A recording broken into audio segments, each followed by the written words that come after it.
প্রিয় শিক্ষার্থীবৃন্দ, আসসালামু আলাইকুম। আমি তোমাদের আহমদুল আমিন শশী স্যার, এমএনএস কলেজ থেকে। আমরা অলরেডি শুরু করেছি কি চতুর্থ অধ্যায় ওয়েব ডিজাইন এবং এইচটিএমএল। আজকের টপিকটা কিন্তু অনেক ইম্পর্টেন্ট এবং আজকে থেকে কিন্তু মেনলি আমাদের এইচটিএমএল এর পড়া শুরু হবে। তার কারণ আজকে আমাদের টপিকে আলোচ্য বিষয় কি এইচটিএমএল এর ধারণা, এইচটিএমএল এর সুবিধা এবং অসুবিধা, এইচটিএমএল এর ট্যাগ সম্পর্কিত ধারণা এবং অ্যাট্রিবিউট নিয়ে আমরা হালকা পাতলা আজকে আলোচনা করব। চলো শুরু করা যাক।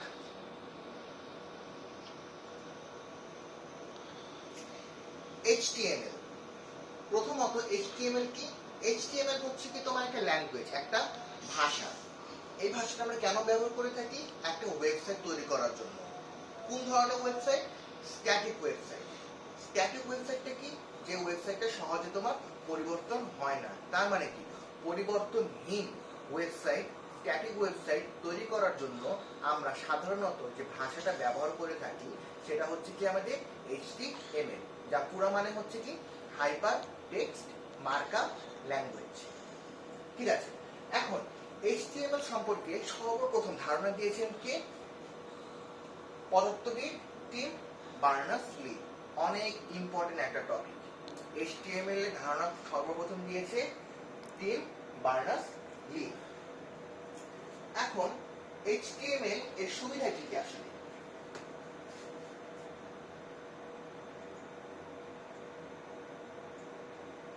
এইচটিএমএল এখানে অনেকগুলো সুবিধার কথাই বলা আছে, কিন্তু আমি কয়েকটি নিয়ে আলোচনা করব। যেমন এইচটিএমএল ভাষা শেখা ও ফরম্যাটিং করা অনেক সহজ। তার কারণ কি? এটা প্লেন টেক্সট। এই জিনিসগুলো মানে একটু পর আমি যখন তোমাদেরকে আজকে দেখাবো তখন তোমরা ভালো মতো বুঝতে পারবা। এটা সব ধরনের ব্রাউজার সমর্থন করে। ব্রাউজারটা কি? যেটা আমি আগের ক্লাসে আলোচনা করেছিলাম। ব্রাউজার হচ্ছে কি এক ধরনের সফটওয়্যার, যেটা কি আমাদের একটা ওয়েব পেজকে ওপেন করতে সাহায্য করে। কি কি ব্রাউজার আমরা ব্যবহার করে থাকি? মজিলা ফায়ারফক্স, তারপরে হচ্ছে তোমার ক্রোম, তারপর হচ্ছে ইন্টারনেট এক্সপ্লোরার, সাফারি। এগুলো হচ্ছে কি আমাদের এক একটা ব্রাউজার। তাহলে এইচটিএমএল দিয়ে আমরা যে ওয়েব পেজটা তৈরি করব, এটা সব ধরনের ব্রাউজারে আমরা ওপেন করতে পারবো। উইন্ডোজের সাথে ফ্রি এডিটর, এটা মানে হচ্ছে যে আমি যে সফটওয়্যারের মাধ্যমে আমি এইচটিএমএল কোডটা লিখবো সেই সফটওয়্যারটা প্রতিটা উইন্ডোজে ডিফল্ট ভাবে থাকে, মানে প্রথম থেকেই থাকে। এই জিনিসটাও একটু পরে তোমরা বুঝতে পারবা। এটি ইউজার ফ্রেন্ডলি, বাকি জিনিসগুলো তোমরা আস্তে আস্তে বুঝতে পারবা, এটা নিয়ে আলোচনা করছি না। অসুবিধা কি কি? এটি সাধারণ ওয়েবসাইট তৈরি করার জন্য অনেক কোড লিখতে হয়। এটাও তোমরা যখন প্র্যাকটিক্যালি যখন একটা কোড লেখা শুরু করবা তখন তোমরা বুঝতে পারবা। শুধুমাত্র স্ট্যাটিক এবং প্লেন পেজ তৈরি করা যায়। স্ট্যাটিক এবং প্লেন পেজ মানে কি? যে পেজটা তোমার পরিবর্তন হয় না। সাধারণত স্ট্যাটিক ওয়েবসাইট তৈরিতে এটা ব্যবহার করা হয়। এইচটিএমএল এর নিরাপত্তা ব্যবস্থা অনেক দুর্বল। বড় কোড লিখে পেজ চালানো অনেক জটিল। এরপর আসো যে আজকে আমাদের যে টপিকটা আলোচনা করব সেটা হচ্ছে এইচটিএমএল ট্যাগ। প্রথম কথা হচ্ছে ট্যাগ জিনিসটা কি? ট্যাগ জিনিসটা হচ্ছে কি একটা চিহ্ন, যে কোনো একটা জিনিসকে বোঝানোর জন্য একটা চিহ্ন। যেমন একটা স্টুডেন্ট কে বোঝার জন্য আমরা কি দেখতে পারি?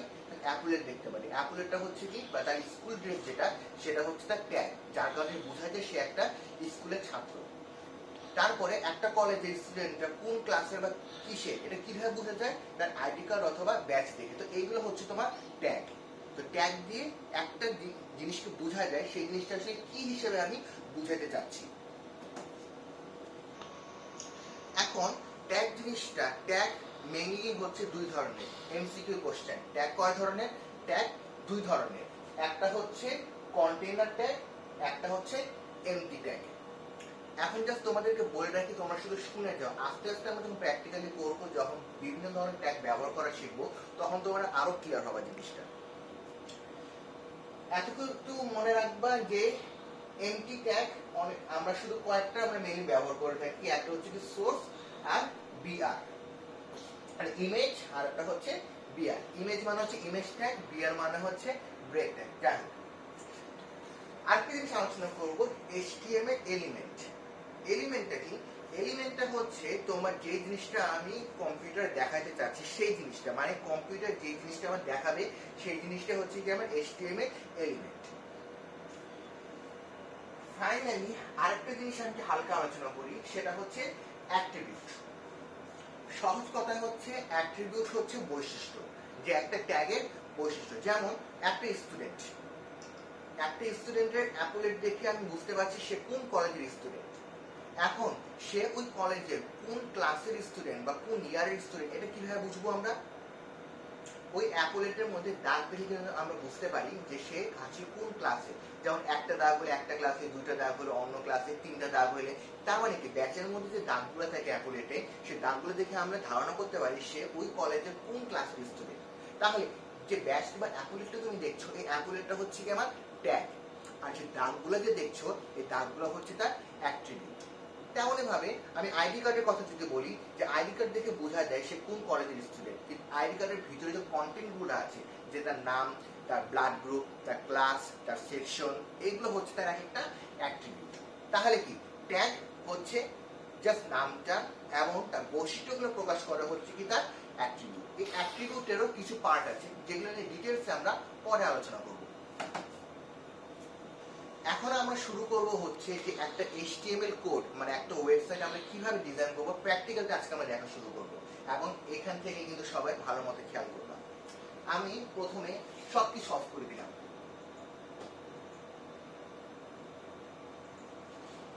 নর্মাল আমাদের কম্পিউটারের ডেস্কটপ। এখন মনে করো আমি একটা ফোল্ডার খুললাম, মনে করো একটা ফোল্ডার আমি খুললাম। এখন এখানে কি করব, আমি HTML এর জন্য একটা কোড আমি তৈরি করব।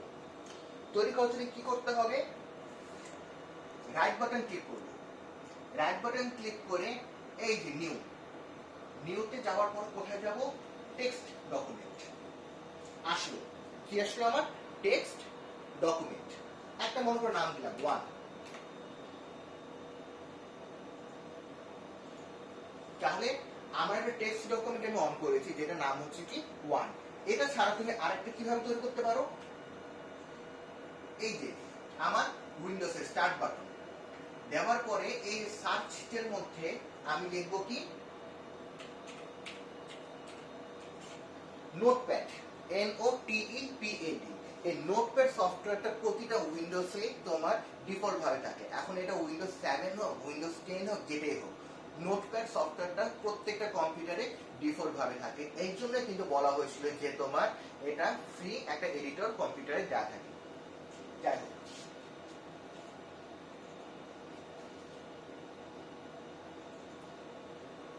নোটপ্যাড অন করলাম। এখন আমার HTML এর কোড শুরু হবে। HTML কোডের ফার্স্টে আমাকে যেটা দিতে হবে HTML। কেন? কারণ এটা হচ্ছে কি আমার HTML কোড। তারপরে হচ্ছে কি আমার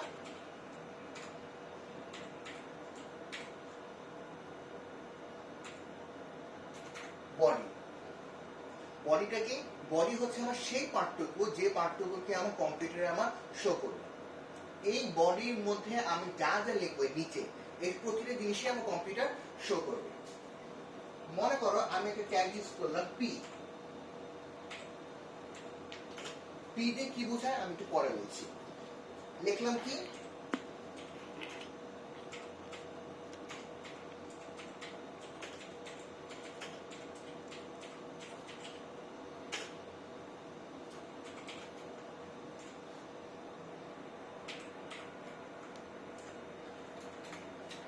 এখানে একটু আলোচনা করবো। পি হচ্ছে আমার একটা ট্যাগ। ট্যাগ করেছি আমরা দুই ধরনের, একটা কন্টেনার ট্যাগ, একটা এমটি ট্যাগ। আমি একটু কন্টেনার ট্যাগটা নিয়ে আলোচনা করি।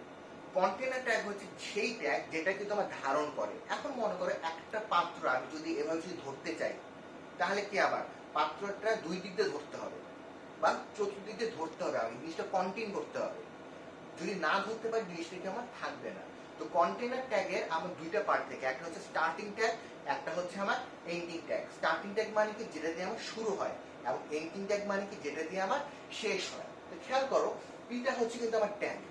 কি, আমি চিহ্ন দিয়ে পি দিয়েছি, এটা হচ্ছে কি আমার স্টার্টিং ট্যাগ পি, আর যখন এন্ড করব তখন সে পি দিয়ে শেষ করব, কিন্তু কথা হচ্ছে কি একটা স্ল্যাশ চিহ্ন দিতে হয়েছে। খেয়াল করেছো এখানে পি এর মধ্যে কিন্তু কোনো স্ল্যাশ চিহ্ন নাই, কিন্তু এখানে পি এর মধ্যে একটা স্ল্যাশ চিহ্ন আছে। এটাই হচ্ছে কি আমার, তাহলে কি পি হচ্ছে কি আমার একটা কন্টেনার ট্যাগ। কেন? এটার দুইটা ট্যাগ আছে, একটা হচ্ছে স্টার্টিং ট্যাগ, একটা এন্ডিং ট্যাগ। HTML আমরা যতগুলো ট্যাগ ব্যবহার করব তার ম্যাক্সিমামই হচ্ছে কি আমাদের কন্টেনার ট্যাগ। তাহলে দেখো এখানে কি দিয়ে শুরু করেছি, HTML দিয়ে শুরু করেছি, বডি দিয়ে এসেছি, তারপরে কি আমি এই ট্যাগটা করেছি। তেমনই ভাবে কি আমাকে পুনরায় যখন HTML কোডটা আমি শেষ করব তখন এই বডির কি একটা কি আমার কন্টেনার ট্যাগ, কিন্তু এই বডি দিয়ে আমাকে আবার শেষ করতে হবে। তো বডিতে যদি আমি শেষ করি তাহলে কি দিতে হবে আমার,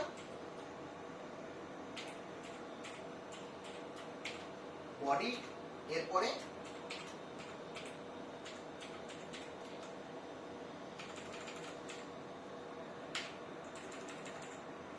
HTML। তাহলে খেয়াল করো এখানে আমার লাস্টে ছিল হচ্ছে বডি, যেহেতু লাস্টে বডি তার মানে শুরুতে আমি বডি দিয়ে শেষ করেছি। এই যে বডি হচ্ছে আমার স্টার্টিং ট্যাগ, বডি হচ্ছে কি আমার এন্ডিং ট্যাগ, HTML হচ্ছে আমার স্টার্টিং ট্যাগ, HTML হচ্ছে আমার এন্ডিং ট্যাগ। তাহলে আমি পুরোটা আলোচনা করি, এখানে কি আমার সবগুলো কি ছিল আমার কন্টেনার ট্যাগ।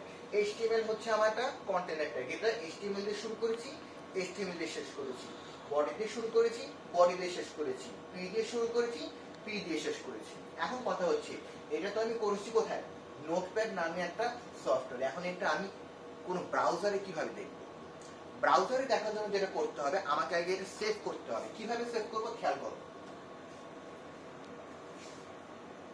ফাইলে যাওয়ার পরে সেভ অ্যাজ, সেভ না কিন্তু সেভ অ্যাজ, সেভ অ্যাজ যাওয়ার পরে এই যে ওয়ানটা কি আমার ফাইলের নাম, তাই না, ডট HTML, এটা হচ্ছে তার এক্সটেনশন। অবশ্যই কিন্তু ডট HTML অথবা ডট HTM এটা অবশ্যই লিখতে হবে, এটা না লিখলে এটা ওয়েবসাইট তৈরি হবে না। তাহলে কি লিখেছি, ওয়ান ডট HTML, ওয়ানটা হচ্ছে ফাইলের নাম, ডট HTML টা কি হচ্ছে আমার এক্সটেনশন। দেওয়ার পরে আমি এখন কি করবো, এটা সেভ করলাম। কোথায় গিয়ে সেভ হয়েছে, এই যে লোকেশন কিন্তু আগে বলে দিয়েছি। তো দেখো এই ওয়ানটা হচ্ছে কি আমার এই যে ফাইলটা এটা, আর এই যে এটা তোমরা অবশ্যই বুঝতে পারছো এটা কি আমার একটা ক্রোমের একটা লিঙ্ক। এখন এটা যদি আমি ওপেন করি,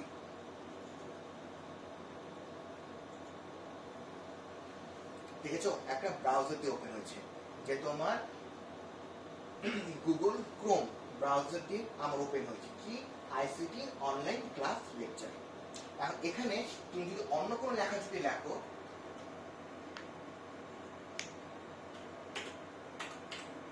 ফোর দিলাম, সেভ করলাম, সেভ করার শর্টকাট নিয়ম কি Ctrl+F, বা এখান থেকে ফাইল দিয়ে সেভ। তাহলে এটা কোথায় সেভ হয়েছে, আমার 1 নম্বরে সেভ হয়েছে। এখন আমি এই ব্রাউজারটাকে যদি আমি রিলোড করি, দেখেছো লেখাটা চলে এসেছে 04।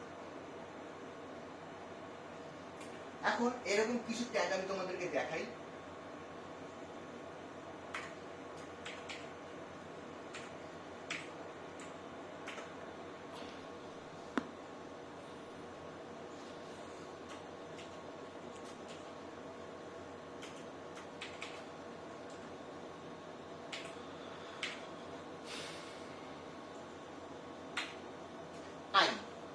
আই বলতে বোঝাচ্ছে হচ্ছে তোমার ইটালিক। সেভ করলাম Ctrl+S দিয়ে, অথবা এখান থেকে সেভ করলাম ফাইল দিয়ে সেভ। এই পেজটাকে রিলোড করো, আইসিটি অনলাইন ক্লাসটা ইটালিক মানে কি বাঁকা অক্ষরে চলে এসেছে। আমি আরেকটা ট্যাগ দেখাই তোমাদেরকে, এই জিনিসটাই আমি পুনরায় লিখলাম, কিন্তু আয়ের জায়গায় দিলাম কি আমি বি, এখানে দিলাম হচ্ছে কি আমার স্টার্টিং ট্যাগ হচ্ছে বি, তার এন্ডিং ট্যাগ কি হবে সেম বি হবে। সেভ করলাম, এই পেজটাকে তুমি রিলোড করো, পাশে চলে গেছে। তার মানে কি আমার এখানে কোথাও এক জায়গায় ভুল আছে।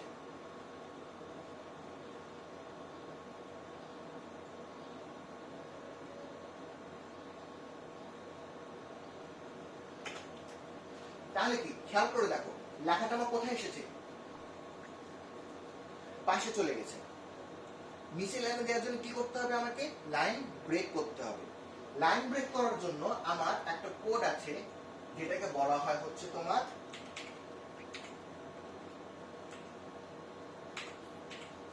বিআর। বিআর মানে কি তোমার ব্রেক। এখন একটা জিনিস বলে রাখি, ব্রেকটা আমি কোথায় লিখেছি, যে ইটালিক যে লাইনটা লিখেছি এই লাইনটার পরে ব্রেক লিখেছি, লেখার পরে এই লাইনটা লিখেছি, যার ফলে কি হচ্ছে আমার এই লাইনের পরে গিয়ে আমার এই লাইনটা শো করবে। এখন একটা জিনিস বলে রাখি, ব্রেকের কিন্তু কোনো তোমার একটাই ট্যাগ হচ্ছে, কয়টা ট্যাগ, একটাই ট্যাগ হচ্ছে, এটা কোনো স্টার্টিং অথবা এন্ডিং ট্যাগ নাই, এটার একটাই ট্যাগ। এই জন্য বিআর কে বলা হয় হচ্ছে তোমার এন্টি ট্যাগ। তাহলে আইতে লেখার পরে বিআর দিয়েছি, তারপরে এই লাইনটা লিখেছি। এখন একটু দেখি এই লাইনের পরে আমার কি অবস্থাটা হয়। সেভ করলাম,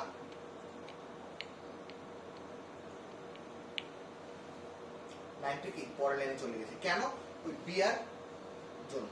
এখন এইগুলো নিয়ে আমি ডিটেলসে আমি পরে আবার নিখুঁতভাবে আলোচনা করব। আমি জাস্ট তোমাদেরকে দেখাইলাম আছি যে ট্যাগ আসলে কিভাবে বসাইতে হয়। আরো কয়েকটা ট্যাগ তোমাদের কাছে একটু দেখাই দিই হালকা পাতলা ভাবে।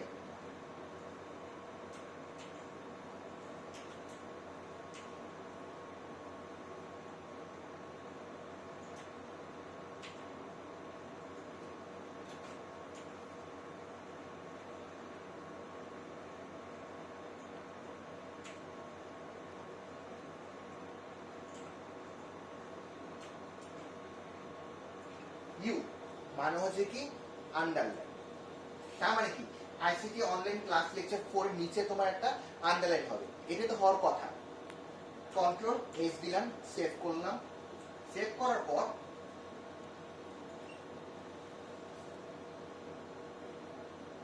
আন্ডারলাইন হয়ে গেল।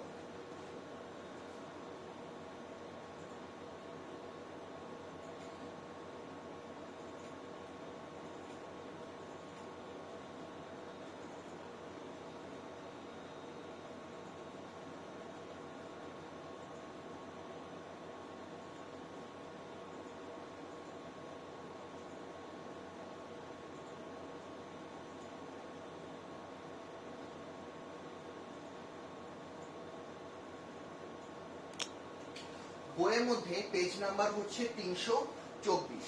324 নাম্বার পেজে নিচে দিকে এইচটিএমএল সিনট্যাক্স এর মধ্যে কিছু তোমার ট্যাগের কথা বলা আছে এবং এতে কি কি ফলাফল হইতে পারে সেগুলো এখানে দেওয়া আছে। তোমরা এই জিনিসগুলো দেখবা, তোমরা চেষ্টা করবা এবং আমাকে অবশ্যই জানাবা। আজকে আমি এর বেশি কিছু বলবো না, তোমাদেরকে যা দেখাই দিলাম যে কিভাবে একটা এইচটিএমএল কোড আমরা কম্পিউটার প্র্যাকটিস করতে পারি। আস্তে আস্তে আমরা যদি ডিটেলসে আমরা দেখব যে কোন ট্যাগ দিয়ে কি অবস্থা হয়, কোন ট্যাগ আমরা কখন ব্যবহার করব, কিভাবে ব্যবহার করব, কিভাবে একটা ওয়েবসাইটে লেখাগুলো প্রদর্শন করব, এরকম ভাবে আমরা আস্তে আস্তে সামনে থেকে আমরা করতে থাকবো। তাহলে আজকে এতটুকুই, আশা করি সবাই ভালো থাকবা এবং সুস্থ থেকো, বাসায় থেকো, নিরাপদ থেকো। ধন্যবাদ।